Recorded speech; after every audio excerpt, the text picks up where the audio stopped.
The United States is in the midst of the very final stages of indirect talks with Iran aimed at salvaging a 2015 deal limiting Tehran's nuclear activities. This, according to State Department spokesman Ned Price on Wednesday. Earlier in the day, France said a decision on salvaging Iran's 2015 nuclear deal with world powers was just days away, and that it was now up to Tehran to make the political choice.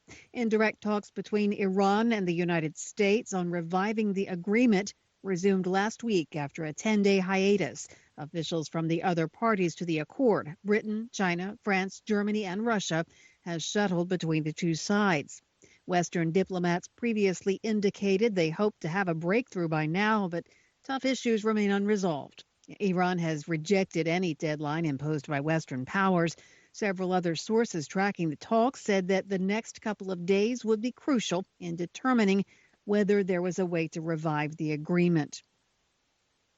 The last of the 3 trucker protest border blockades between the United States and Canada was set to reopen Wednesday. The blockade at Emerson, Manitoba, which borders the U.S. state of North Dakota, is the last blockade to be fully cleared. Protests by professional truck drivers, which started in the Canadian capital of Ottawa, have stretched into their 3rd week. Truckers are demanding an end to vaccine mandates and other COVID-19 restrictions. Last week, similar blockades were opened at 2 other bridges connecting the United States to Canada.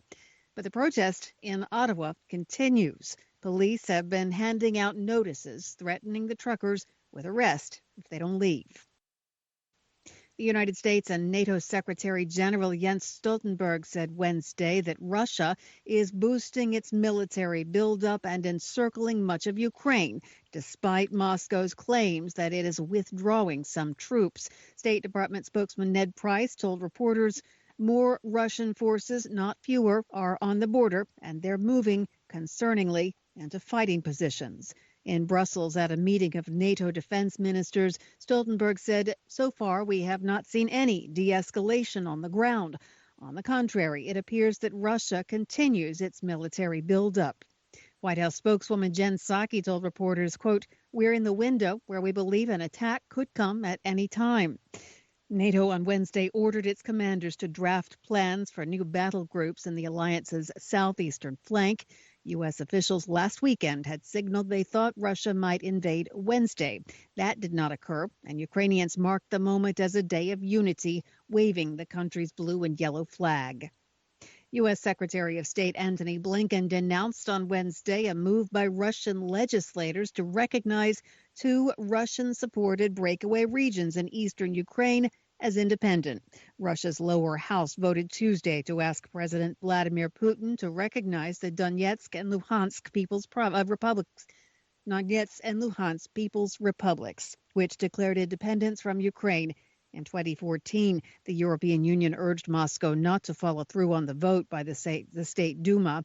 Approval of the vote could further intensify tensions between Russia and Western countries over Russia's military buildup along the Ukrainian border. Members of the White House COVID-19 response team on Wednesday said they're cautiously optimistic about the trajectory of COVID-19 cases in the United States. They said the White House is preparing for the non-crisis stage of the pandemic. During a virtual briefing Wednesday, the director of the U.S. Centers for Disease Control and Prevention, Rochelle Walensky, said the daily average of new COVID-19 cases was down 40% over the past 7 days. She said the death toll was down 9.5%. Walensky told reporters the CDC's public health guidance on wearing masks would be updated soon, but she said while case numbers have been steadily trending downward, community spread remains substantial or high in 97% of U.S. counties. She said the CDC's most critical concern remains the severity of disease, which is threatening hospital capacity.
Hi, thank you for watching. I hope the videos are useful for you. Please subscribe to my channel using the button below.